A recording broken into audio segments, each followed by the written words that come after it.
The latest Gran Turismo 7 patch is upcoming and the patch notes have been released. Now, this includes an apology from Kazunori Yamauchi for the disruption to service about a week ago. It's quite a substantial apology in terms of in-game currency. What we really want as players is for them to improve the game and the quality of life and make sure nothing like this ever happens again, while simultaneously improving the game for people who continue to stick around.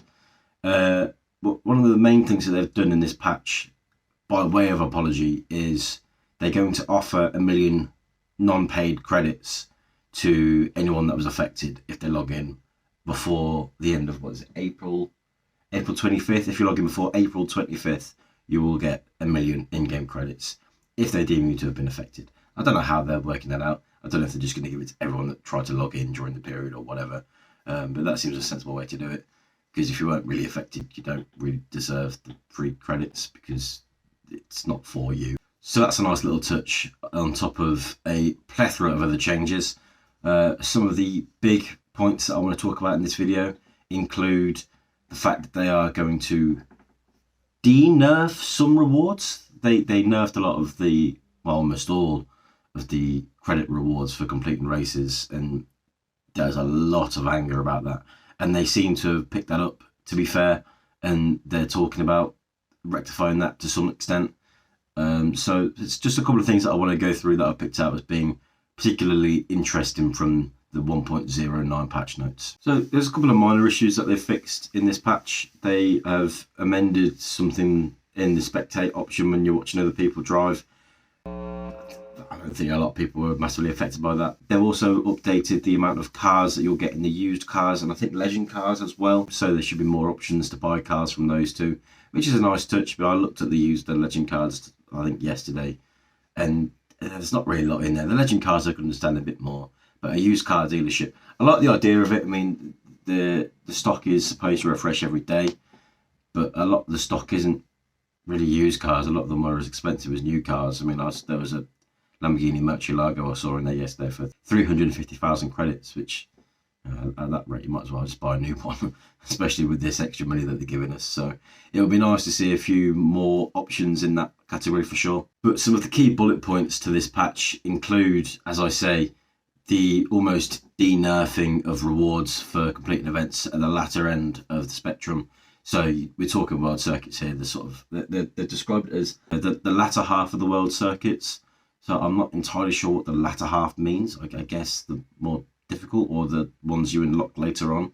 And they're doing it substantially. They say 100% on average is the increase. So that means on average the rewards have been doubled. But there will be some that are less than that, given an average. Some might be 90%, for example, and some might be 110%. But I think it's a nice response to not the hate, but a lot of criticism they've received from nerfing those rewards in the first place. It did make people very angry, and I think rightfully so. I mean, if you spend that long doing a race and you only get like 5,000 credits reward, it's a bit of a joke. It's nice of them that they've listened to that feedback and they are making almost a goodwill gesture, I suppose, of reverting that. There's a few other reward-based changes in this update as well. They are increasing the online race rewards. They are adding higher rewards for completing circuit experiences in bronze or gold. And they're also increasing the wallet limit, I think, by the way that it's worded. The way it's actually worded is increase the upper limit of non-paid credits in player wallets. So it reads to me like they're just increasing flat the number of credits you can hold at any given time. And that's quite a substantial increase as well. I mean, that's a 500% increase. They've gone from 20 million to 100 million. And they're also increasing the number of endurance races. I think they're adding 8 new endurance races that have a length of 1 hour. So 8 new 1 hour endurance races. And that's a nice thing as well. I mean, they talked about they want to add new events and races and other things that will help increase the number of credits one can receive, and in fact just the offering in general, what the game has in terms of gameplay experience. So that's one of the big things I think in this patch, is that they are really trying to make a point of improving the life of the player by offering them additional credits, features and races themselves, and a few little minor patches here and there. We just need to wait and see this time to how smoothly this patch goes. If it's anything like last time, good for me because that got a lot of views. The video I did, but be very frustrating for me as well because I want to play the game. I want to test this new patch out. So I'll wait and see how that goes. But you know, it looks like it's a good start to repair some of the damage that patch 1.07 and 1.08 did. Thanks for watching, and I will see you at some point, maybe in the future.